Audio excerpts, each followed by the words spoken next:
First order of business, Denny and Wendy Carey. How about it? Yeah.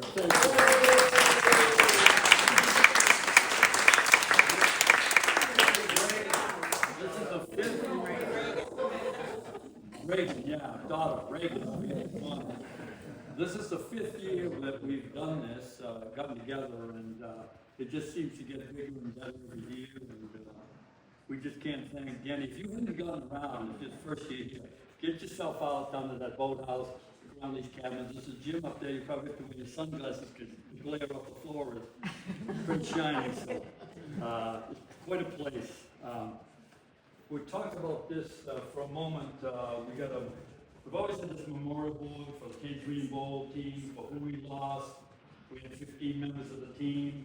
17 had passed away. Here's who they are and the dates.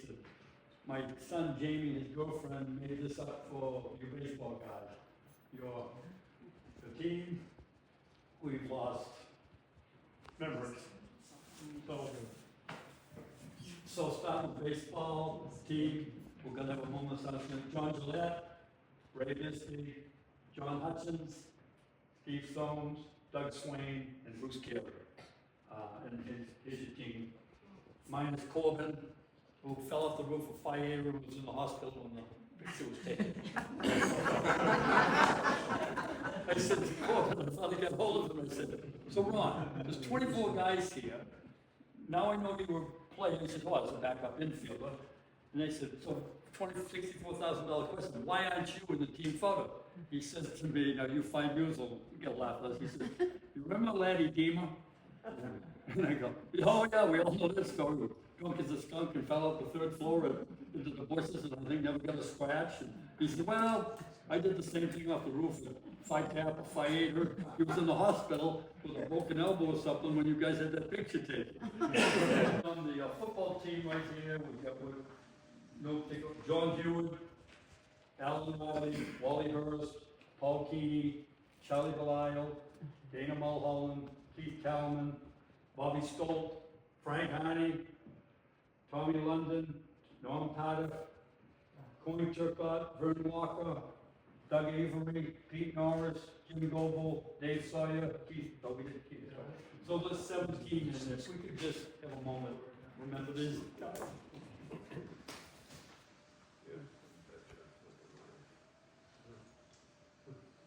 Thank you. We have from the university, so you guys that haven't been here before, Seth Woodcock. Seth, can you come up here? This guy has been fantastic. Depends who you ask. He's been to every one of these. But he is fantastic. It is. And Seth is the Associate Director of Athletics. He's basically the main guy in charge of all the fundraising. If you haven't been at the UMO and seen these new facilities. You may, don't call you home. Okay, you may. You know what it is? No, we don't. You are We drop, yeah, but we're me. If you get a chance to get up there, it's incredible what they've done. It's not just the field, but the way they set it up. And right now, they're building the final piece. And this is where he's going to come in and tell you what's going on there. And if you get done and you got any questions, Seth's your man. Guy's terrific. Okay, we're going now? We're doing that. All right, so get the boring stuff out of the way. So I have a couple of notes so I don't forget a couple of things here today. But I got to tell you, I got an awesome day today, and this is a big part of it. So this morning, I was at my son's Little League All-Star game, which is cool. His first year of baseball. He's a soccer and a hockey guy, and I don't know if the sport's quite quick enough for him, Stone, but he's getting there. And then you guys today, off to the Class A state championship baseball game my nephew's playing in. And then I'm speaking to Booth Bay Harbor tonight at the Booth Bay alumni event. So I love it. It's crazy, but I'm lucky I'm still married. Yeah, I know. But this one's special. I don't know. I've run out of good things to say about the Tangerine Bowl team, and the baseball guys are here today just to see these alumni groups that at your age and how many years since you graduated, your events grow, right? And normally they're shrinking.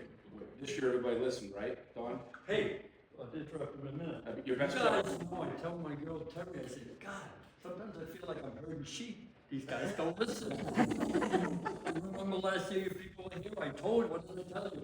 I said, look, the board is full, there's no more room, so if any guys got any ideas, check it out next year, forget it, it's full. We went a whole year, they listened. Good. I didn't want you to forget your best Yeah, joke. thank you. So if you haven't been to campus lately, it's a completely different place. And if you haven't been and you are in the area, a lot of people know how to get in touch with me here. Give me a call, I'll take you around and show you what's going on. But in short, we're still in the middle of our $208 million facilities plan. 170 million of that was all privately funded, by the way. 170 million of that's from the Harold Alfond Foundation, which matched a $38 million campaign that we had to match by 2029. We're at 34 million of the 38, so we're ahead of schedule. I don't want people to feel like that's an awesome thing. You know me, you know Jude, you know everybody. We're hoping to surpass that and actually do a little bit more. So this year, since I saw you last year, we completed our $50 million renovation and improvements of Alfond Arena. Most of that student athlete focused, sports medicine, strength and conditioning, new video board, new audio stuff you'll see in the rink, but it's just really cool. And we made it fit with campus, so it's new if you haven't seen it. It's impressive, but it's still appropriate for Maine, is the way we want to do it. You still go in the Alfond, it's that classic arena, loud, intimate. So we're trying to stay with who we are as we make these major improvements. Up next, we did our field hockey field, softball field, soccer field, the new balanced track and soccer complex that we got last fall. So remember where the Roxy fields were? Was it the Roxy fields when you guys were there? What'd you guys call the fields? That's where we practiced. Yeah, you guys, they practiced when I was there in the late 90s, so we called them the Roxy fields when I was in school, but that is all a brand new 8-lane track with the throwing areas in the middle, grandstands connected to a new $20 million facility, all of it, $13 million soccer field, which is it's the best soccer field in northern New England, and that's all, New Balance is a lead donor for that at $7 million. Combining all of that is what's called the Alfond Way. It's actually, the campus is now, the athletics campus is now going to be known as the Harold Alfond Athletics Complex. So we're renaming Long Road, is going to be Harold Alfond Way, and then there's walking connections all through all of our fields. So accessibility, it's just a nice walk. It connects out to the trails that are out there. So all of it's connected now. It looks completely different. As of yesterday, when I was on campus, it's a war zone right now. No pun intended there, but they're building the new basketball arena. So everything's torn up. We're redoing all the parking lots. There will be done by football, the parking lots, so there will be parking for football. And we've started the process of the new basketball arena, Morse Arena. So that's going to be complete by the 27-28 season. We're hoping to play some games in there in 27, but it'll absolutely be by the start of 28. Steel will be up for that facility by football season. So anybody coming up for a game, you'll actually see what it's going to look like. What that means for football, as I've told this group before, you're going to get a football stadium that starts to come together. There's a new Pine Club in that building. That's a new preferred seating area that looks out over the field. The end zone, it's tight. We're 20 yards, maybe 15 yards from the back of the end zone to that big building. So it's going to feel like a college football stadium. Scoreboard's down. That's where the scoreboard was. We're going to have a new temporary scoreboard this fall. That may be the permanent location. It's actually going to be better than what we had. Straight across from the home stands. So you'll be looking at that. And I will tell you, the greatest thing that ever happened to me in my career at Maine, we have a brand new $200,000 audio system for the football stadium. So when we bring you on the field to recognize you, it doesn't say, ladies and gentlemen, so we're doing a lot. And football's got a huge piece of that. Within Morse Arena, there's a huge football component there too. We've got all new football offices, meeting rooms, which were desperately needed, and the new Walt Abbott Sports Performance Center, which we kicked off last fall. Those that didn't come to that event, we have that on YouTube. If you didn't get a chance to see it, it was an awesome day. I mean, it was very special to me with Walt as a mentor, but Walt spoke, some people spoke, Gene Benner spoke, Carl Smith spoke, and I'll send that link to you guys if you want to watch it. So it's cranking. So we're going to go 100 miles an hour and get that stuff done, and you'll see a lot of that almost complete. I got some great new updates. So we're putting brand new turf in the baseball field. We've moved soccer off of the baseball field. That was not good for either program, to be honest with you, obviously. So baseball will become baseball again. This week's stunt, we started the renovations of the Maine clubhouse. So we're cleaning that up. There's a significant renovations, by the way. Not just paint and polish. The infrastructure looks good from the outside, but it was getting a little long in the tooth. And then going forward, we're rolling out a new facilities as part of the Alphon gift, the plan for baseball. And some of those things are going to include, this isn't public yet, but I love this group, so we're looking at a new locker room stump. We're looking at possibly repositioning the field. You can't see the bullpen in the dugout. As a coach, you might have an issue with that. Improve the seating there, so it's a better experience when you're at the game. Updates to the hitting pavilion and kind of player support. So that's unintentionally the last piece of this campaign to roll out is baseball. But the honest answer to that is that was our best facility probably when we started all this, which is crazy to think about now. But so we're really excited. So Stump, that'll be done. You got my word on that. I'm trying to think here real quickly. I said I had a couple quick notes so I didn't forget anything. Oh, Phil Morris. So we had a great fundraising year. We continued to really crank away. Our leadership's fantastic. Jude, if you haven't met Jude Kelly, we're so lucky to have him here. Like, I really mean that. Jude is very humble, almost too much sometimes. So humble, hardworking, honest, high integrity guy. And we all love him in the department, and we should be really happy that he's here. So with that, we redefined our mission and values of our department 2 years ago. We're committed to building champions with character. That's our mission. And our 4 core values are integrity, accountability, character, and toughness. So we work hard at that, and that's what we follow every day. So that's all going really well. Football schedule. Jordan gave some football updates, which I'll read to you in a second. But we've got some big money games. We're playing at Boston College this year. We're playing at Appalachian State this year. So that's good. Next year we play at Penn State. So watch it really early. I'm hoping we can kick a field goal and get up 3-0. I was at Oklahoma, not to go on, but I know you guys are here for the afternoon. So I was at Oklahoma with the football team last year. We scored a touchdown, if you remember, 7-0. So I took a picture of it. That night I flew to Duke because the basketball team was playing Duke, and I'm like, please let us score first. Like, all I want is the frame picture of Oklahoma 0, Maine 7, Maine 2, Duke 0. So it's like 4-3 early. We're down. We're just down by a point. We get an open jump shot. It goes in and out. I just knew. I'm like, this is it. So Cooper Flag's first game. That's right. Right? And I'm like, I got a bad feeling that was our shot. And 20-0 run later, I'm like, I'm not going to get that far. Really cool part of the job, just getting to go and see our kids experience all that. And, it's been a great year. And thanks to guys like you and the ladies behind them here. Like, we just have such great alums. And I'll kind of leave it with this. Like, it's a change in culture in college athletics. Like, you read about it. It's national news every day. And I'm happy to answer any questions on that front of what we're doing in Maine. But we're adjusting for what we think is appropriate for the University of Maine, but to be competitive in this landscape. And we still want to win. We play for a reason. We keep score for a reason. But it's getting crazy in some areas. And we've got a really smart AD who's a little bit ahead of it in some areas. But eventually, things are just going to have to change nationally. It's not going to be the same way you guys play. But my hope, and I said this to our teams, is that I wish we could have all of our student athletes here today. I wish we could have all 400 and whatever the heck it is student athletes here, because this is what it's about to me. Like, you guys played together, you want to win football games, you were jumping off the top of fraternities, which I don't think you do now. But, like, look at you guys. I say it every year. This is really special. Like, it's special to me too, just as an alum and as a guy who loves sports. Like, I worry about that.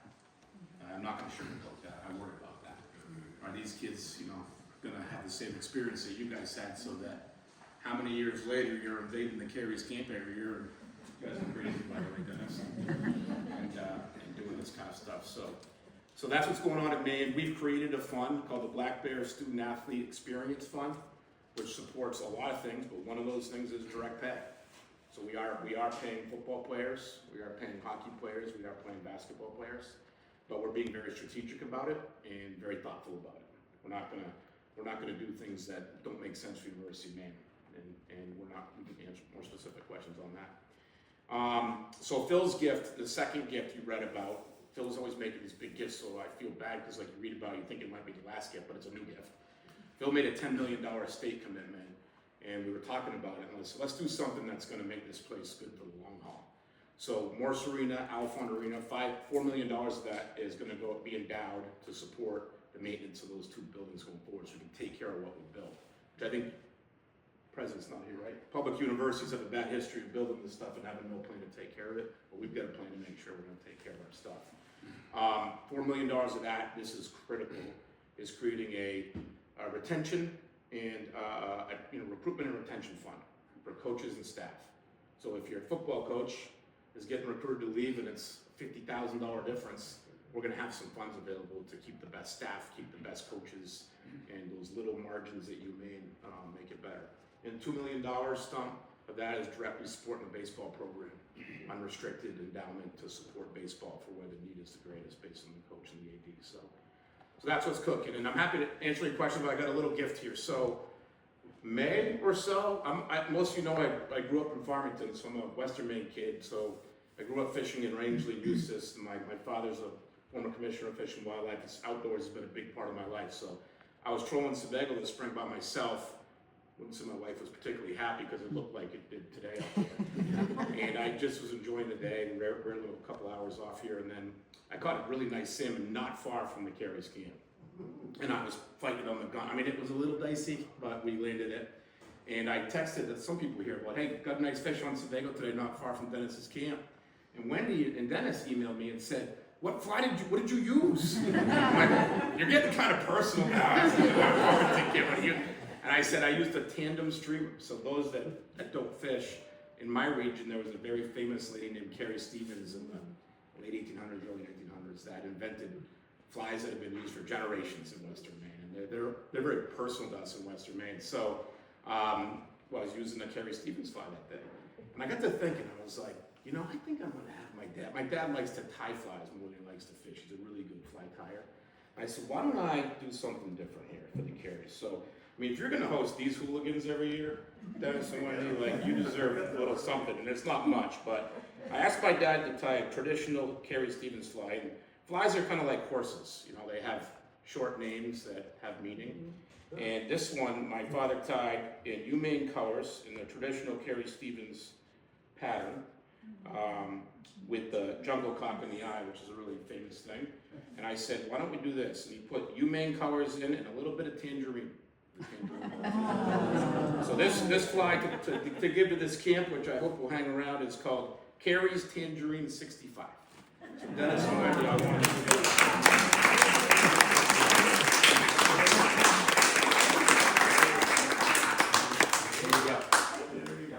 If you catch fish, it looks fishy to me, so let me know if it works.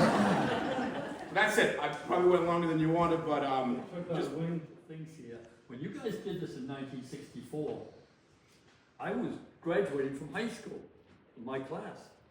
Now, I listened to Stump say, we were so naive, we didn't even know what Omaha was. I thought it was the next team we were going to play. But I knew, because I followed this stuff, and I'm like, oh my God. Because we're going to go to Maine as freshmen and play football next year.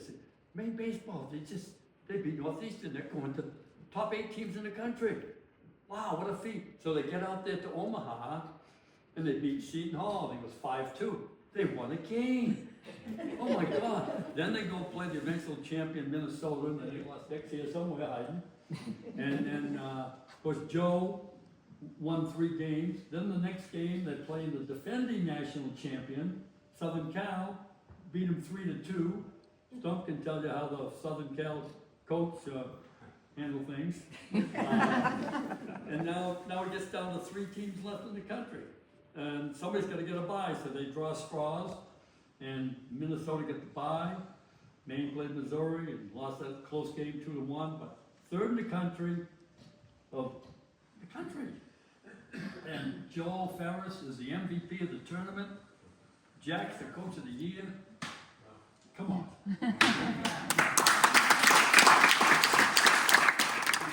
Take your both teammates. one and done. As long as Debbie and Freddie will never, you guys are part of us. You're every year. As long as they'll do it. Right? Can't you believe it? Yeah. So, let's see. Oh, Larry Coughlin, of course, I'm not gonna tell the story, you guys all know it about him running for 2.5 hours. Jack got mad at him, so he's telling me, he said, well, I guess it was kind of a cut up on the team. Well, you guys described him as a goof off, along with Flaherty. The way I've been told by many was, Flaherty would put Coughlin up to it, and Coughlin would do it. So now tell me this.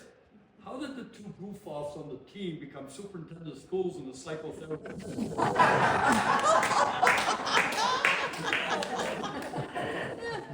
Unbelievable. And the sisters get the ball, to John, Flurry, Nick, blah, blah, blah. So Jamie, the videos, up here on the counter, spent a little more on food this year, as you know, prices, so we get the tip jar up here. If everybody would remember to drop something in, it would be appreciated. On Lanza, I said this, no, let me finish. Last year I told you this. Think about this. Ron Lanza was a left fielder, right fielder on that baseball championship team, and the starting quarterback on the football team. Dick Devine was the shortstop and the quarterback, and Stump could have played the year before, but because of the knee injury, just chose to concentrate on baseball. He'd have been on this team too. So, can you imagine? How many people do you say, guys, could say they played on a college World Series team, and they also played in the bowl game? That'd be pretty small, huh? Take the Well, floor. I'll just add, since I was on both of those teams, he said, I want to say some things. I did prepare some comments, but what I wanted to point out about how unbelievable it is, Joe being the most valuable player and Jack getting the coach of the year. But I look, they're playing the College World Series right now. They're wrapping up. And this program, this Maine program, has been to more college World Series appearances for any program north of North Carolina and east of the Mississippi. This team has done better in appearance and has not had any other appearance than Maine, and the exception is Michigan, University of Michigan. It's incredible what the baseball program has done, and we ought to be very happy with that, and thrilled about what this school has done athletically. It's quite an accomplishment. The floor, Benny. Just want to repeat what Don said. Thanks to Dennis and Wendy, who provided a tremendous facility. I think we're in fourth year, right? Yeah. Fifth. That's why Don speaks. The other thing I want to thank, he's thanked everybody, and we're all glad Maine baseball. John and I came up with this idea 4 or 5 years ago. But this is a guy, and you'll wonder why he was a good football player. Attention to detail, and I'll tell you, unbelievable amount of time this guy put in. So I'd appreciate it if you just give him a good round of applause.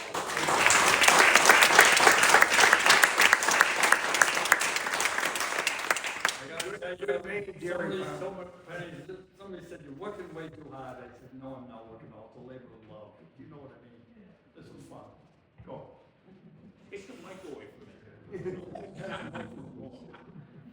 Yeah. You done? We're done. You want one? You want one? At this stage of the game, probably not. Okay. All right. How about pizza? Is pizza there? You see Joe? Joe, yeah, Joe Gaza. Is Gaza there? Right there. I can't see anything in the telephone. Oh, let's do that. How you doing, Joe? Said he's doing fine. You doing good? Once again, let every go to Maine and sing.